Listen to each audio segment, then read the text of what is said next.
আসসালামু আলাইকুম ওয়া রাহমাতুল্লাহি ওয়া বারাকাতুহু। আজকে আমরা ব্যাংক ব্যবস্থাপনা, ব্যাংক ম্যানেজমেন্টের সাজেশন দেব। এটা ব্যবস্থাপনা বিভাগ ৪র্থ বর্ষের শিক্ষার্থীদের জন্য প্রযোজ্য। তো আমরা ধীরে, ধীরে সবগুলো বইয়েরই সাজেশন দেব। আজকে ব্যাংক ব্যবস্থাপনার ক বিভাগের যে অংশটুকু রয়েছে সাজেশনের সেটা আপনাদের দেওয়ার চেষ্টা করব। পরবর্তীতে খ এবং গ বিভাগ অধ্যায়ভিত্তিক এবং প্রশ্নভিত্তিক, সেই সাথে ম্যাথ সাজেশনগুলোও দেওয়া হবে। চলুন তাহলে শুরু করা যাক। তো আজকের সাজেশনগুলো আমরা ৩ ভাগে ভাগ করেছি। যারা শুধু পাস করতে চান সেই সকল শিক্ষার্থীদের জন্য ডাবল টিক চিহ্ন দেওয়া যে প্রশ্নগুলো থাকবে সেগুলো প্রশ্ন এবং উত্তর উভয়টাই আপনারা মুখস্থ করে নেবেন। আর যে সকল শিক্ষার্থীরা ফার্স্ট ক্লাস এবং এ প্লাসের জন্য প্রস্তুতি নেবেন তারা ডাবল টিক চিহ্ন দেওয়ার প্রশ্নগুলোর পাশাপাশি এক লিখে গোল চিহ্ন দেওয়া প্রশ্নগুলোও ভালো করে পড়ে নেবেন। ঠিক আছে? আমরা প্রথম অধ্যায়ে চলে আসছি, বাণিজ্যিক ব্যাংক ব্যবস্থার কাঠামো। তো এই অধ্যায়ে আপনাদের জন্য ব্যাংক কাকে বলে এই প্রশ্নটা যারা ফার্স্ট ক্লাস এবং এ প্লাস পেতে চান তারা প্রশ্ন এবং উত্তর দুইটাই পড়ে নেবেন। ঠিক আছে? এর পরবর্তীতে যারা ফার্স্ট ক্লাস এ প্লাস এবং শুধু পাস করতে চান সকলের জন্যই ডাবল টিক চিহ্ন দেওয়া, অর্থাৎ ব্যাংকার কাকে বলে এই প্রশ্নটা পড়ে নেবেন উত্তর সহ। আশা করা যায় আপনাদের ক্লিয়ারলি বুঝাইতে পারছি। এরপরে ব্যাংকের গ্রাহককে সবাই পড়ে নেবেন। আর ব্যাংকিং কি এটাও সবাই পড়ে নেবেন। এরপরে হচ্ছে একক ব্যাংকিং কি, এটা শুধুমাত্র ফার্স্ট ক্লাস এবং এ প্লাসের শিক্ষার্থীরা মুখস্থ করে নেবেন। পড়ে নেবেন মানেই মুখস্থ করে নেবেন। ঠিক আছে? ক বিভাগটা শুধু ক বিভাগের জন্য নয়, খ এবং গ বিভাগের জন্যও আপনাদের জন্য গুরুত্বপূর্ণ। তাই আপনারা খ এবং গ বিভাগের প্রশ্নের উত্তর দেওয়ার জন্য এবং প্রাসঙ্গিক উত্তর দেওয়ার জন্য এই প্রশ্নগুলো পড়ে নেবেন। এরপরে হচ্ছে অফশোর ব্যাংকিং কি, শাখা ব্যাংকিং কি, চেইন ব্যাংকিং কি এবং গ্রুপ ব্যাংক কি, এই কয়েকটা প্রশ্ন উত্তর সহ ভালো করে পড়ে নেবেন। এরপর হচ্ছে কর্মসংস্থান ব্যাংক কি এবং সানসি ব্যাংক কি এবং তফসিলি ব্যাংক কি, এই কয়েকটা প্রশ্ন গুরুত্বপূর্ণ। আপনাদের ম্যানেজমেন্ট ফোর্থ ইয়ারের যে অন্যান্য সাবজেক্টগুলো রয়েছে, ম্যাথ সাবজেক্টগুলো, সেগুলো আমাদের কাছে অনলাইনে পড়তে পারবেন। আপনারা চাইলে পড়তে পারেন। এখানে আমি ডিটেলস A to Z লিখে দিয়েছি। আপনারা financial management, investment management, project ম্যানেজমেন্টের এই সাবজেক্টগুলো পড়তে পারেন এবং মাস্টার্সের বিজনেস রিসার্চ যে ম্যাথ সাবজেক্টটা রয়েছে সেটাও পড়তে পারেন। এরপরে আমরা দ্বিতীয় অধ্যায়ে চলে আসছি, অর্থনৈতিক উন্নয়নে বাণিজ্যিক ব্যাংকের ভূমিকা।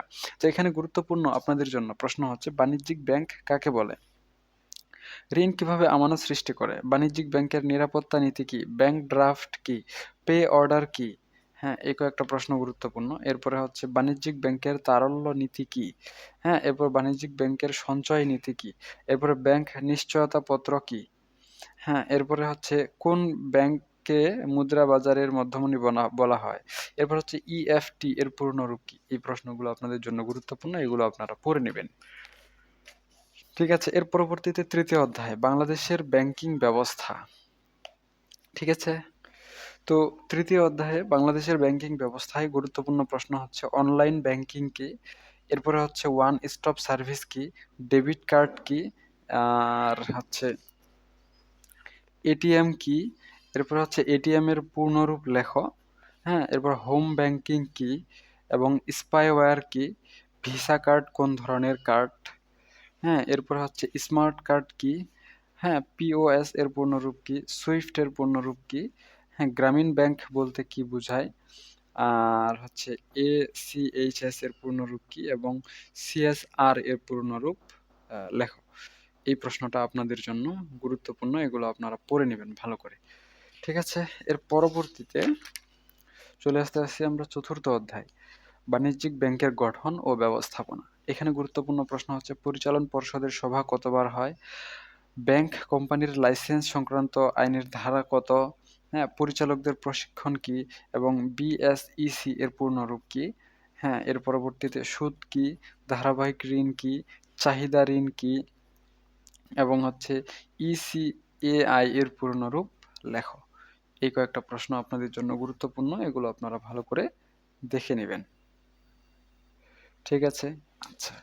এর পরবর্তীতে আপনাদের জন্য রয়েছে ঋণ ঝুঁকি কি? হ্যাঁ, পোর্টফোলিও ঝুঁকি বলতে কি বোঝো? এরপর হচ্ছে আইনের দ্বারা বাংলাদেশের ব্যাংক ব্যবসায় পরিচালিত হয়। আ উম কোন আইনের দ্বারা বাংলাদেশের ব্যাংক ব্যবসায় পরিচালিত হয়? তারল্য ঝুঁকি কি? আর্থিক দায় কি? এর পরবর্তীতে পঞ্চম অধ্যায়, বাণিজ্যিক ব্যাংকের আমানত, ডিপোজিট অফ কমার্শিয়াল ব্যাংকস। এখানে গুরুত্বপূর্ণ প্রশ্ন হচ্ছে, ব্যাংক হিসাব কি? মাইক্রো MICR এর পূর্ণরূপ কি? চলতি হিসাব কি? কেওয়াইসি এর পূর্ণরূপ কি, ব্যাংক পাসবই কি, এবং সাধারণ সঞ্চয়ী হিসাব কি, আর হচ্ছে স্কুল সঞ্চয়ী হিসাব কি, জমা রসিদ বই কি, এবং বিশেষ স্থায়ী মেয়াদি স্থায়ী হিসাব কি, এবং ডিপিএস এর পূর্ণরূপ কি, আর এফডিআর এর পূর্ণরূপ কি। এই কয়েকটা প্রশ্ন আপনাদের জন্য খুবই গুরুত্বপূর্ণ। ঠিক আছে, এর পরবর্তীতে 6 নম্বর অধ্যায়, বাণিজ্যিক ব্যাংকের ঋণ এবং বিনিয়োগ পোর্টফোলিও। আচ্ছা, এটা কন্টিনিউ করতেছি, তার আগে আমি দেখাই দিই আমাদের হচ্ছে প্রাইভেট ব্যাচ গুলো কিভাবে কাজ করে।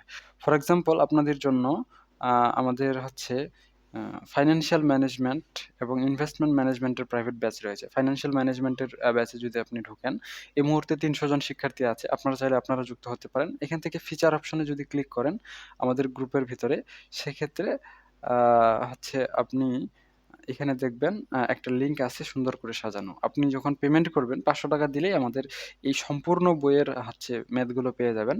প্রতি মাসে না, এটা হচ্ছে বাৎসরিক। এখানে ক্লিক করলে আপনারা দেখবেন সবগুলো অধ্যায় সুন্দর করে ধারাবাহিকভাবে একটার পর একটা দেওয়া আছে। আপনাদের 7টা চ্যাপ্টার রয়েছে, এখানে দেওয়া আছে। ফাইন্যান্সিয়াল ম্যানেজমেন্ট চ্যাপ্টার 3 তে যদি ক্লিক করি তাহলে দেখবেন চ্যাপ্টার 3 এর ভিতরে যে আপনাদের ক্লাসগুলো রয়েছে সেগুলো সুন্দর করে সাজানো আছে। একটার পর একটা ক্লাসগুলো সাজানো আছে যেন আপনারা ধারাবাহিকভাবে দেখে শেষ করতে পারেন। তো এভাবেই যদি আপনারা ইনভেস্টমেন্ট ম্যানেজমেন্ট, প্রজেক্ট ম্যানেজমেন্টের ক্লাসগুলোও করতে চান, আমাদের অনলাইন ব্যাচ রয়েছে, চাইলে যুক্ত হতে পারেন। ফাইন্যান্সিয়াল ম্যানেজমেন্টে 300 জন শিক্ষার্থী রয়েছে। আর ইনভেস্টমেন্ট ম্যানেজমেন্টে আমাদের হচ্ছে 151 জন শিক্ষার্থী রয়েছে, আপনারা যুক্ত হতে পারেন। এখানেও সেম টু সেম ভাবেই আমাদের ফিচার অপশন থেকে আপনি বাকি সবগুলো তথ্য পেয়ে যাবেন। এটা দেখানোর দরকার নেই, 2 টা গ্রুপেই সেম টু সেম।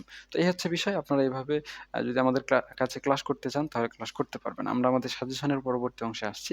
বাণিজ্যিক ব্যাংকের মুনাফা বলতে কি বুঝো? এই প্রশ্নটা গুরুত্বপূর্ণ। ধার কি? এই প্রশ্নটা আপনাদের জন্য গুরুত্বপূর্ণ। এরপরে দীর্ঘমেয়াদী ঋণ কি? এটা গুরুত্বপূর্ণ। নগদ ঋণ কি? এটা আপনাদের জন্য গুরুত্বপূর্ণ। এরপরে হচ্ছে ভাসমান বন্ধক কি, জমাতিরিক্ত ঋণ কি, এবং হচ্ছে বিনিয়োগ কি, এবং ব্যাংকের বিনিয়োগ কি। এই কয়েকটা প্রশ্ন আপনারা ভালো করে পড়ে নেবেন। 6ষ্ঠ অধ্যায় চলে গেল। এরপরে হচ্ছে 7ম অধ্যায়, বাণিজ্যিক ব্যাংকের আয় ব্যয় এবং লাভজনকতা। তো এখানে গুরুত্বপূর্ণ প্রশ্ন হচ্ছে বাট্টাকৃত বিল কি। ঠিক আছে, এটা গুরুত্বপূর্ণ। আর হচ্ছে এখানে কৌশলগত স্বচ্ছতা কি, বিল বাট্টাকরণ কি, আর হচ্ছে ব্রোকারেজ হাউস কি, লকার কি, এবং প্রত্যাশিত আয় তথ্য কি প্রবর্তন করেন, বাণিজ্যিক ব্যাংকের আয় কি, স্বতারল্য প্রকৃত বিল কি, এবং প্রকৃত সচ্ছলতা কি।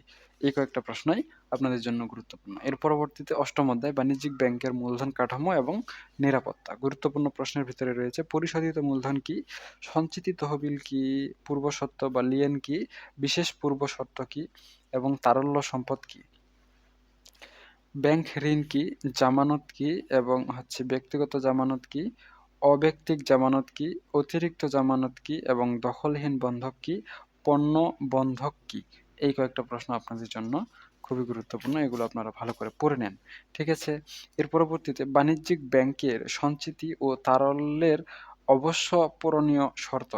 তো এখানে গুরুত্বপূর্ণ প্রশ্ন হচ্ছে রিজার্ভ বা সঞ্চিতি কাকে বলে, হ্যাঁ, অতিরিক্ত রিজার্ভ কি, এবং মাধ্যমিক রিজার্ভ কি। এই কয়েকটা প্রশ্ন আপনাদের জন্য গুরুত্বপূর্ণ। এরপরে বিধিবদ্ধ রিজার্ভ কি, এবং অর্থনৈতিক আবর্তন উদ্বৃত্ত তারল্য কি। এর পরবর্তীতে তারল্য নীতি বলতে কি বুঝো। এরপরে হচ্ছে LIBOR এর পূর্ণরূপ কি, এবং হচ্ছে সিঙ্গেল ডিজিট সুদ হার বলতে কি বোঝায়। ঠিক আছে, এই কয়েকটা প্রশ্ন আপনাদের জন্য খুবই গুরুত্বপূর্ণ। 10 নম্বর অধ্যায়, বাণিজ্যিক ব্যাংকের সাধারণ হিসাব পদ্ধতি। এখানে গুরুত্বপূর্ণ প্রশ্ন হচ্ছে নগদ প্রবাহ বিবরণী কি, এবং হচ্ছে মালিকানা সত্ত্ব কি, দায় কি, লভ্যাংশ কি, এবং শাখা সমন্বয় হিসাব কি। আর হচ্ছে চিরকুট পদ্ধতিতে হিসাব রক্ষক কাকে বলে, ব্যাংকের কোন আমানতের উপর সুদ দেওয়া হয় না। এরপর হচ্ছে ঋণ কাকে বলে, কন্ট্রা সম্পত্তি হিসাব কাকে বলে, ব্যাংক হিসাবে কন্ট্রাএন্টি বলতে কি বোঝায়, যুক্তরাজ্যের কেন্দ্রীয় ব্যাংকের নাম কি। তো এর পরবর্তীতে রয়েছে কত সালে বাংলাদেশ ব্যাংকের জন্ম হয়, এবং যুক্তরাষ্ট্রের কেন্দ্রীয় ব্যাংকের নাম কি, বিশ্বের প্রথম কেন্দ্রীয় ব্যাংকের নাম কি। এই একটা প্রশ্ন গুরুত্বপূর্ণ। 11 নম্বর অধ্যায়, ব্যাংকার ও মক্কেলের সম্পর্ক। এখানে গুরুত্বপূর্ণ প্রশ্ন হচ্ছে আদেশপত্র কি এবং গর্নিশ আদেশ বা অর্ডার কি, সীমাবদ্ধ গর্নিশ অর্ডার বা আদেশ কি। বাংলাদেশের কয়েকটি রাষ্ট্রায়ত্ত ব্যাংকের নাম লেখো। এলটিআর এর পূর্ণরূপ লেখো। খুচরা ইলেকট্রনিক্স ব্যাংকিং কি এবং জাহাজীকরণ পূর্ব ঋণ কি। এই কয়েকটা প্রশ্ন আপনাদের জন্য খুবই গুরুত্বপূর্ণ, এগুলো আপনারা ভালো করে দেখে নেন, তাহলেই হয়ে যাবে। আমরা একদম শেষের দিকে চলে এসেছি। 12 নম্বর অধ্যায়, কেন্দ্রীয় ব্যাংক, সেন্ট্রাল ব্যাংকিং। এখানে গুরুত্বপূর্ণ প্রশ্ন হচ্ছে কেন্দ্রীয় ব্যাংক কি এবং কোন ব্যাংকে মাদার অফ সেন্ট্রাল ব্যাংক বলা হয়। এরপর হচ্ছে জমার হার পরিবর্তন নীতি কি। এরপর হচ্ছে বিহিত মুদ্রা কি এবং কেন্দ্রীয় ব্যাংককে এপেক্স ব্যাংক বলা যায় কি। এরপর হচ্ছে মুদ্রা বা আর্থিক নীতি কি আর খোলা বাজার নীতি কি। এই কয়েকটা প্রশ্ন গুরুত্বপূর্ণ। এরপরে আপনাদের জন্য 13 নম্বর অধ্যায়, বিশেষায়িত ব্যাংক। গুরুত্বপূর্ণ প্রশ্ন হচ্ছে বিশেষায়িত ব্যাংক কি, দুটি বিশেষায়িত ব্যাংকের নাম লেখো, বাংলাদেশের ডেভেলপমেন্ট ব্যাংক কি এবং হচ্ছে কৃষি ব্যাংক কাকে বলে। হ্যাঁ, এর পরবর্তীতে রয়েছে রাজশাহী কৃষি উন্নয়ন ব্যাংকের উদ্দেশ্য কি, সমবায় সমিতি কি, আইসিবি। এরপরে হচ্ছে বিকেবি এর পূর্ণরূপ কি, ডিএফআই এর পূর্ণরূপ কি।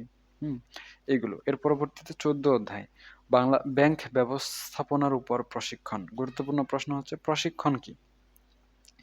Exim bank training and research একাডেমির উদ্দেশ্য কি, স্ট্যান্ডার্ড ব্যাংক ট্রেনিং ইনস্টিটিউট কি, স্ট্যান্ডার্ড ব্যাংক ট্রেনিং ইনস্টিটিউটের প্রধান উদ্দেশ্য কি। এরপর হচ্ছে বিআইবিএম এর পূর্ণরূপ কি। এরপর হচ্ছে আইবিআরডি এর পূর্ণরূপ কি, এমটিবিআই এর পূর্ণরূপ কি, এমবিএম এর পূর্ণরূপ লেখো। ঠিক আছে, এই কয়েকটা প্রশ্ন। সবশেষে আপনাদের জন্য ইএমবিএম কি, এরপরে আইবিবি এর পূর্ণরূপ কি, এরপরে হচ্ছে আইএফআইসি ব্যাংক প্রশিক্ষণ একাডেমির প্রধান কাজ কি, আইবিবিএল এর পূর্ণরূপ কি, আইবিটিআরএ এর পূর্ণরূপ লেখো। আর এপাশে এসবিটিআই এর পূর্ণরূপ লেখো, ইবিটিআরএ এর পূর্ণরূপ লেখো, ইবিআইটি এর পূর্ণরূপ লেখো। এই কয়েকটা প্রশ্নই আপনাদের জন্য খুবই গুরুত্বপূর্ণ। এই অধ্যায়টা এখানেই শেষ, এই হচ্ছে বইটা এখানেই শেষ।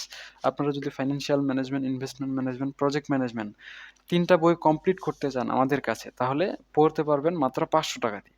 প্রতি মাসে না কিন্তু, এটা হচ্ছে পুরো সাবজেক্টের জন্যই। 3টা সাবজেক্টে 1500 টাকা, একটাতে যদি যুক্ত হতে চান তাও 500 টাকা দিয়ে যুক্ত হতে পারবেন। আর অন্যান্য সাবজেক্টগুলোও কিন্তু আমরা পড়াচ্ছি, শুধু এগুলো না।